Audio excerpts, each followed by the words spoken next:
मुरलीलाल एक साधारण किसान था जो उत्तर भारत के एक छोटे से गांव बुलबुलिया में रहता था। उसके पास थोड़ी सी जमीन, एक बैल, एक बकरी और सबसे खास चीज उसका पुराना लेकिन चमकता हुआ तवा था। यही तवा उसकी अम्मा ने उसे शादी में दिया था। तवे पर बना पराठा ऐसा लगता जैसे किसी राजा के रसोई घर से निकला हो।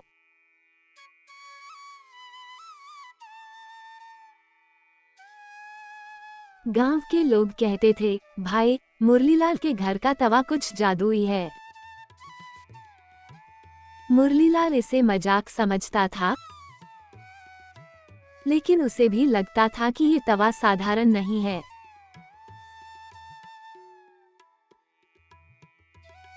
बुलबुलिया गांव के पास ही एक घना जंगल था। उस जंगल में एक चालाक बंदर रहता था, नाम था बबलू बंदर। बबलू को इंसानों की चीजों में बहुत दिलचस्पी थी, खासकर रसोई की चीजों में। एक दिन बबलू गांव में आया और मुरलीलाल के घर की खिड़की से झांकने लगा।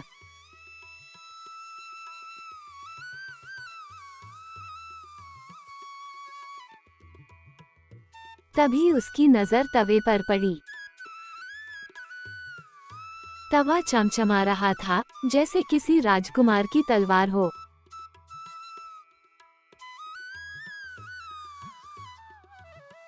बबलू मन में बोला, अगर मेरे पास ऐसा तवा हो तो मैं पूरे जंगल का राजा बन जाऊं।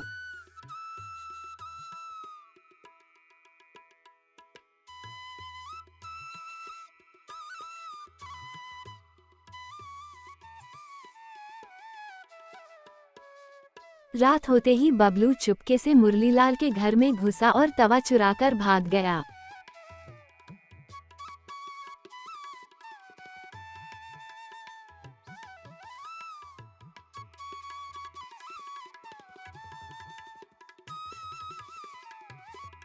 सुबह उठकर मुरलीलाल ने जैसे ही तवा नहीं देखा, उसकी हालत खराब हो गई।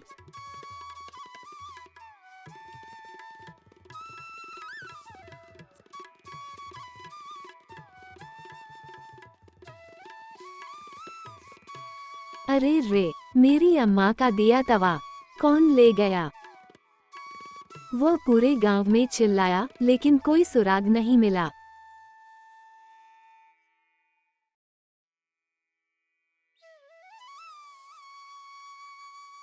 उधर जंगल में बबलू बंदर ने तवे को पेड़ पर टांग दिया और सारे जानवरों को बुलाकर बोला, अब से ये जादुई तवा मेरा है।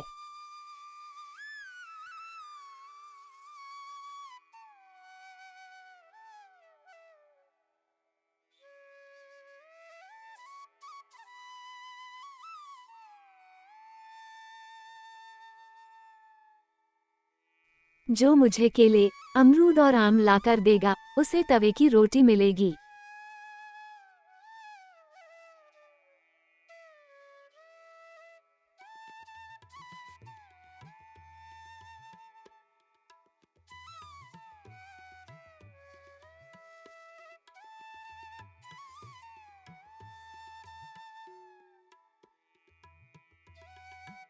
जंगल के जानवर हैरान थे। उन्होंने कभी रोटी नहीं खाई थी। बबलू ने जंगली बेर और बेल का आटा बनाया और तवे पर सेक कर सबको खिलाया।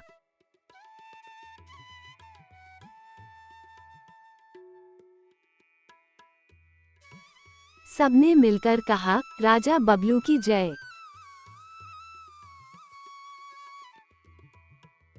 अब बबलू जंगल का राजा बन गया।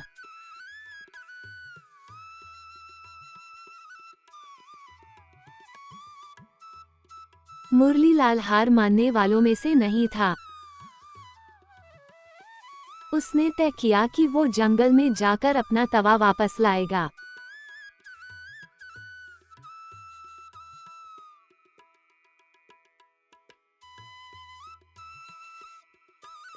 उसने बैल पर बकरी को बैठाया खुद ने पगड़ी बांधी और निकल पड़ा जंगल की ओर।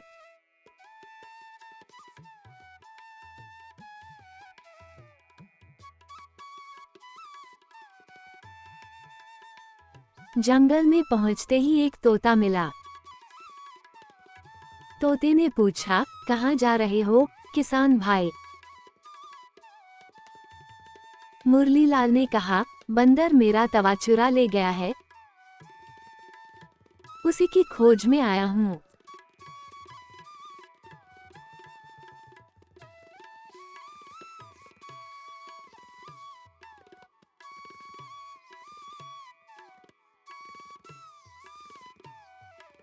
तोता बोला, अगर तुम मुझे बाजरा खिलाओगे तो मैं तुम्हें बबलू का ठिकाना बताऊंगा।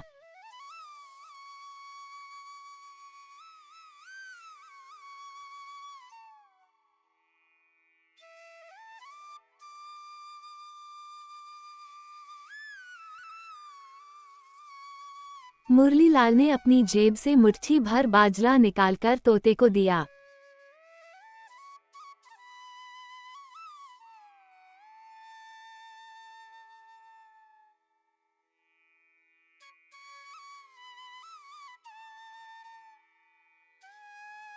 तोते ने खुशी से कहा, पीपल के पेड़ पर झूले के नीचे तवा टंगा है।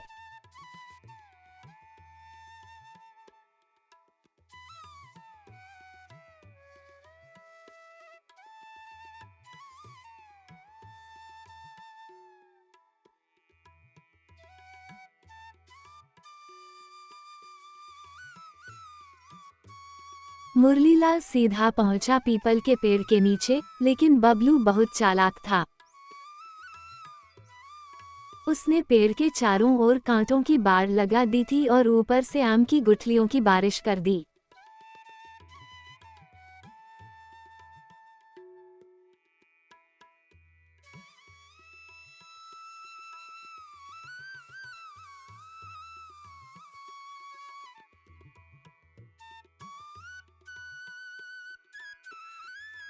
मुरलीलाल घायल हो गया और नीचे बैठकर रोने लगा।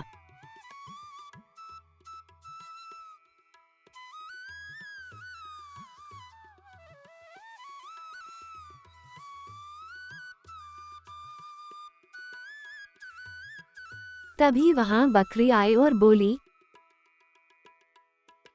बॉस, मुझे चारा दो, मैं तेरे लिए रास्ता बना दूं।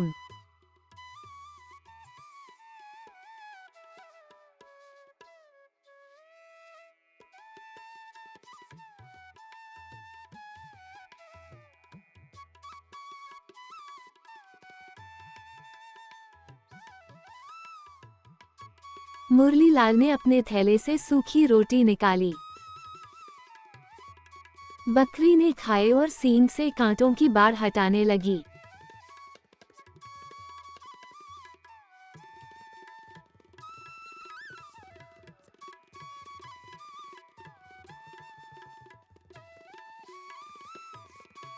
अब मुरलीलाल धीरे धीरे चुपके से ऊपर चढ़ा।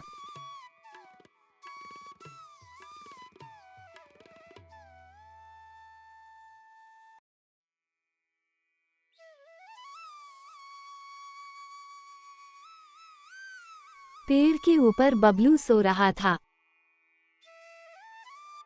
मुरलीलाल ने धीरे से तवा उतारा, लेकिन तभी एक गिलहरी चिल्ला उठी, चोर।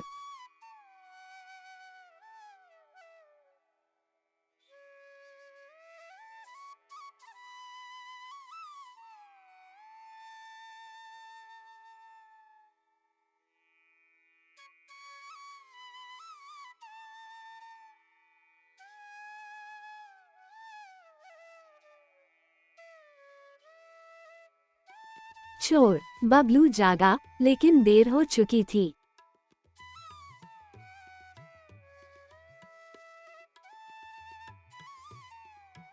मुरलीलाल तवा लेकर नीचे उतर चुका था और बकरी पर बैठकर तेजी से गांव की ओर भागा।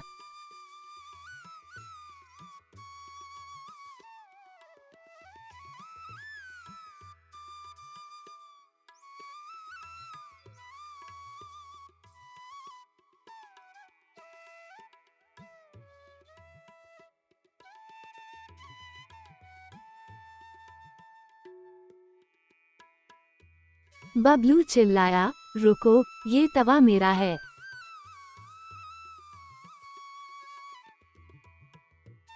पर मुरलीलाल अब कौन रुकने वाला था। गांव में सबने देखा कि मुरलीलाल तवा लेकर लौट आया है। लोग बोले, वाह भाई वाह, तू तो सच्चा हीरो निकला। अब मुरलीलाल हर इतवार को गांव के चौराहे पर जादुई तवे की रसोई लगाता।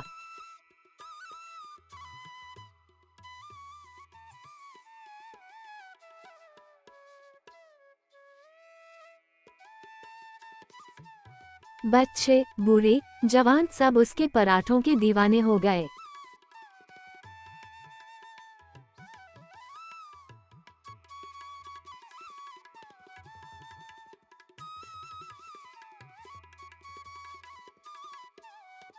उसने तवे से ही व्यापार शुरू किया और देखते ही देखते एक तवे वाला रेस्टोरेंट खोल दिया। नाम रखा बबलू भैया के नाम पर।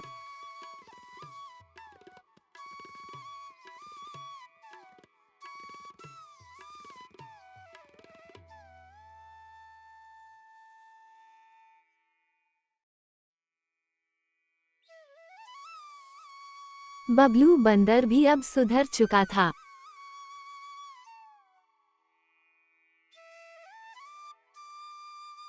वो हर दिन मुरलीलाल के रेस्टोरेंट आता, केले देता और एक पराठा ले जाता।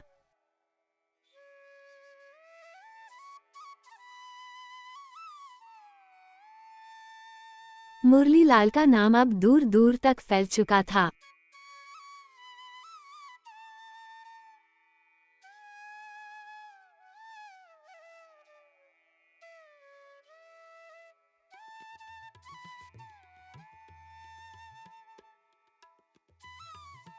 अखबार में छपा, एक किसान, एक तवा और एक बंदर कैसे बदली एक गांव की किस्मत।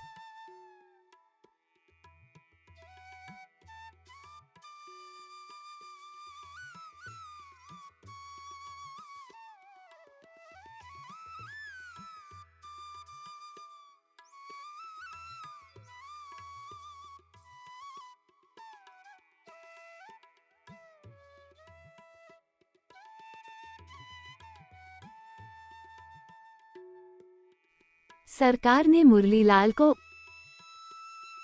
ग्रामीण नवाचार सम्मान से सम्मानित किया।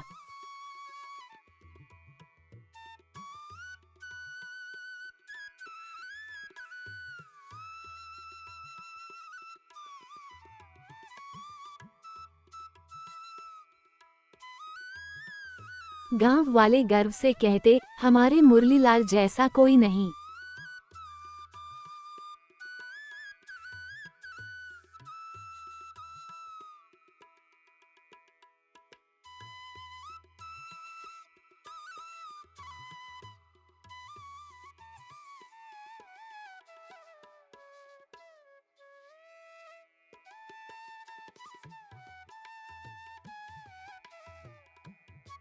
ये कहानी हमें सिखाती है कि अगर इंसान में हिम्मत हो,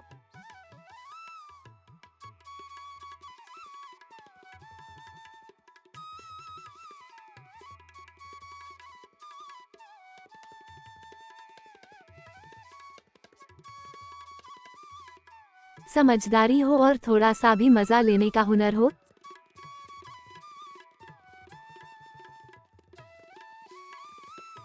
तो वो किसी भी मुश्किल को हंसते हंसते पार कर सकता है। और हाँ, तवा हो या जिंदगी, दोनों का स्वाद तभी आता है जब उसमें कुछ तेल मसाला हो।